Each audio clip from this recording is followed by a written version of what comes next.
పాలకూర తినడం ఆరోగ్యానికి చాలా మంచిది. ఇవాళ పాలకూరతోటి పాలక్ కార్న్ కూర చూపిస్తానండి. ఇది ఒక నార్త్ ఇండియన్ డిష్. రోటీ చపాతీల్లోకి చాలా బాగుంటుంది.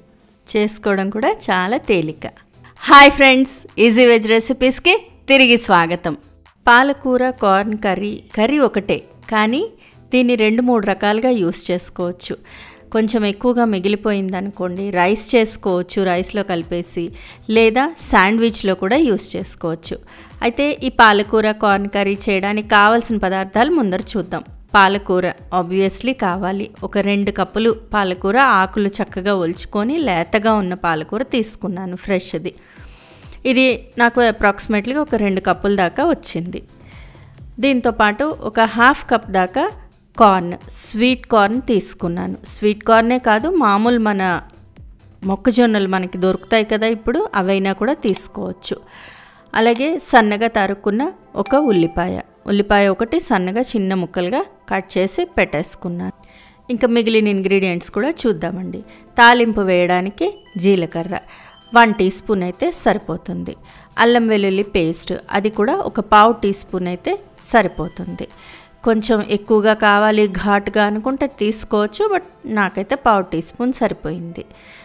కొద్దిగా పసుపు, ఒక చిటికెడు లేదా 1/2 టీ స్పూన్. రుచికి సరిపడా ఉప్పు, 1 టీ స్పూన్ కారము, 1 teaspoon garam masala powder, అలాగే 2 లేదా 3 పచ్చిమిరపకాయలు చీల్చుకొని. పచ్చిమిరపకాయలు వేస్తే ఒక మంచి ఫ్లేవర్ వస్తుంది, బాగుంటుంది కూర. అలాగే 1 టేబుల్ స్పూన్ నూనె, నెయ్యి వేసినా కూడా కూర చాలా బాగుంటుందండి.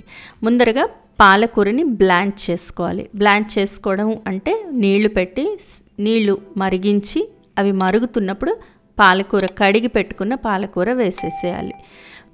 కొంతమంది ఇలా నీళ్లు తెరులుతున్నప్పుడు పాలకూర వేసేసి స్టవ్ ఆఫ్ చేసేసి ఒక 2 నిమిషాల పాలకూరను అలాగే వేడి నీళ్ళలో వదిలేస్తారు. కొంతమంది దాన్ని అలా నీళ్ళలో 1 నిమిషం పాటు ఉడకనిస్తారు. ఎలా అయినా చేసుకోవచ్చు. నాకు నేర్పించిన వాళ్ళు మాత్రం 1 నిమిషం పాటు పాలకూరను అలా వేడి నీళ్ళలో ఒక్క తెరలు అంటే ఒక్క బాయిల్ వచ్చేదాకా ఉడికించుకోమని చెప్పారు. ఇలా ఉడికించిన పాలకూరను తీసేసి జాలీ ప్లేట్లో వేసి 1 నిమిషం పాటు చల్లారనివ్వాలి.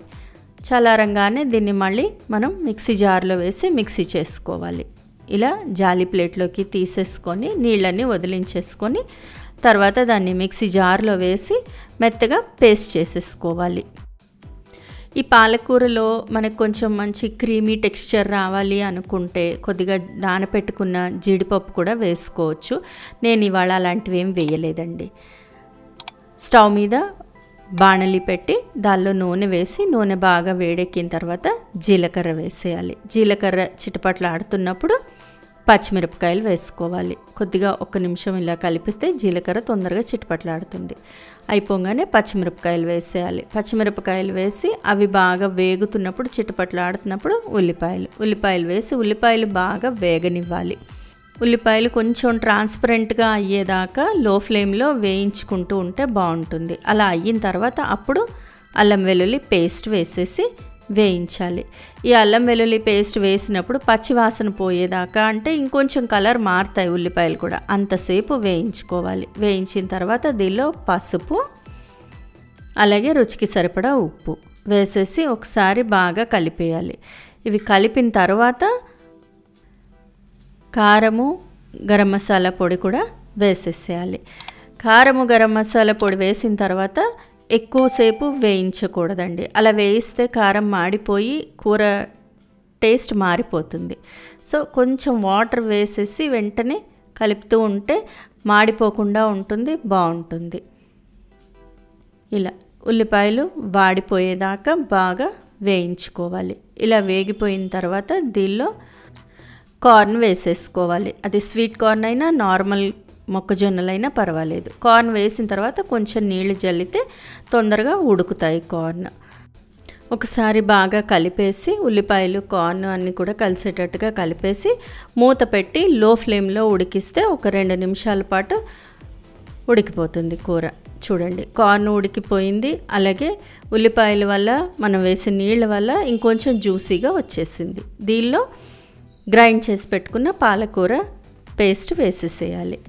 పాలకూర పేస్ట్ వేసిన తర్వాత మళ్ళీ ఒకసారి బాగా కలిపేసి అవసరం అనిపిస్తే ఇంకొంచెం నీళ్లు పోయొచ్చు, లేకపోతే లేదు. నేను కొద్దిగా పోసాను ఎందుకంటే జ్యూసీగా రావాలనిపించింది నాకు కూర.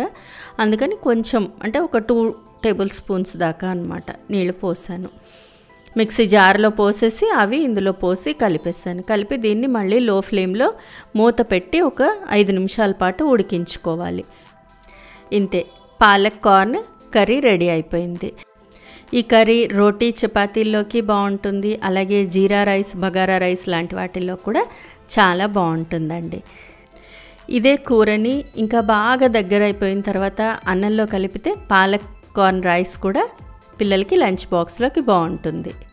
ఫ్రెండ్స్, ఈ రెసిపీ మీకు నచ్చినట్లయితే మీరు ట్రై చేయండి. మీ ఇంట్లో వాళ్ళకి టేస్ట్ చేసి చూపించండి. ఎలా వచ్చిందో నాకు కామెంట్ బాక్స్లో కామెంట్ చేయండి. ఫ్రెండ్స్, ఈ వీడియో మీకు నచ్చినట్లయితే ప్లీజ్ లైక్ చేయండి, షేర్ చేయండి. ఛానల్ సబ్స్క్రైబ్ చేసుకొని వాళ్ళు ఛానల్ సబ్స్క్రైబ్ చేసుకోండి. ఆ బెల్ ఐకాన్ క్లిక్ చేయడం మాత్రం మర్చిపోకండి. మరో మంచి రెసిపీతో మళ్ళీ మీ ముందుంటాను. అంతవరకు సెలవు మరి. బాయ్.